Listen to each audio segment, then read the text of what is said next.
Hey friends, if you wish to enable a PIN key password for Windows 11, then please watch this video. I will guide you through the process. Right click on the start button and select settings from the menu. Now go to the accounts tab on the list on the left hand side.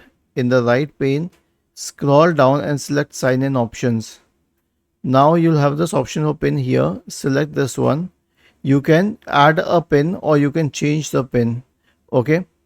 So we will mention the current pin and then I will mention the new pin. Okay, and then I will click on OK, and that is how I can change the pin. And if this pin is removed, I can add it, but to remove the pin I will have to disable Windows Hello first. Okay, so this is how it works. Was this helpful? If yes, then please subscribe to the channel. If not, then let us know in the comment section of the video on how we could help you further. Thank you for watching this video and have a nice day.